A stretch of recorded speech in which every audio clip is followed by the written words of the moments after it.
guys! Nandito na naman po si Madam Lisa. Ngayon po ay gagawa ako ng longganisa pork. Ito po ay 2 kilos na ground pork.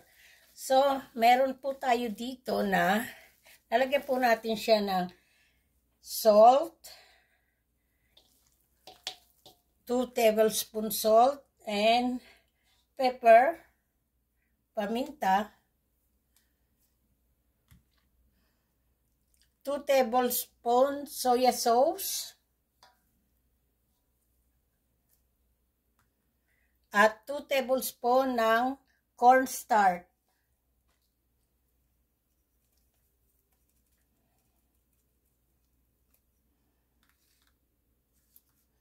Dadamihan ko po ng garlic.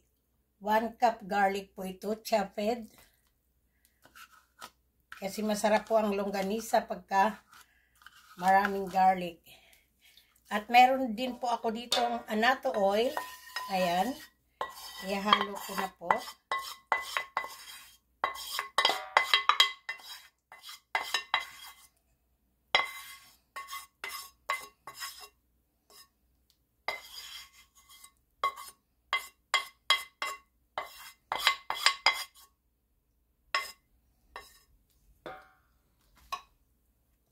Haluin na po. So, ito na nga po guys. Sinahalo natin. Kailangan haluin na mabuti.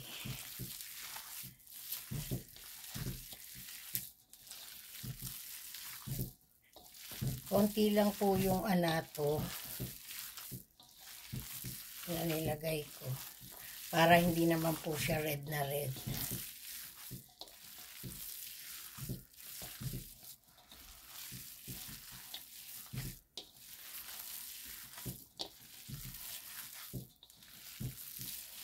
Yung kalahati po nito, lalagyan ko ng sugar. Yung kalahati, wala po siyang sugar.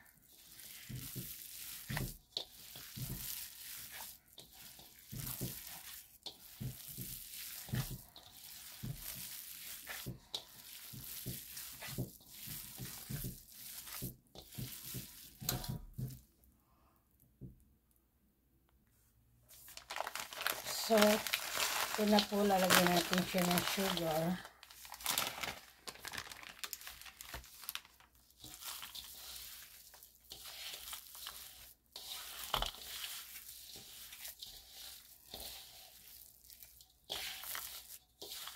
Kasi may pagbibigyan po ako nito.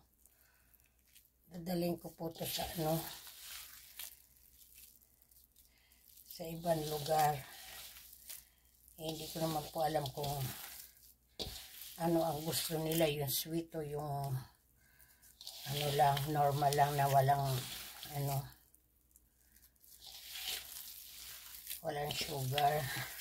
Kaya po nagtabi na rin ako yung walang sugar. And hinati ko na po.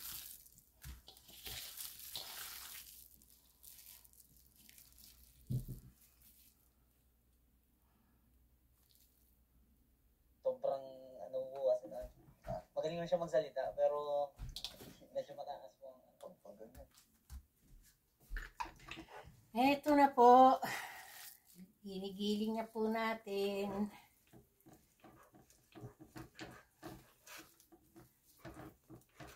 Ayan na. Kikita po ba? Hindi nakikita. Ayan na. Meron na po sariling gilingan.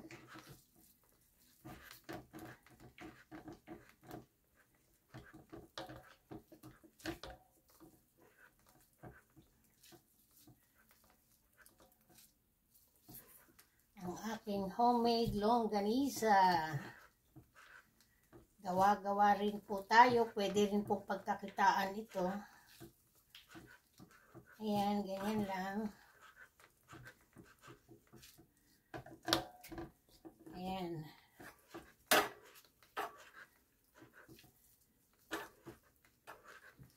Ikakat ko muna po yung video. Tatapusin lang po natin sandali. So, eto na nga guys. Eto na ang aking longganisa. Ayan, ang aking longganisa. Homemade longganisa. Ayan na po. Tatali ko pa to. Okay guys, thank you, Madam Lisa.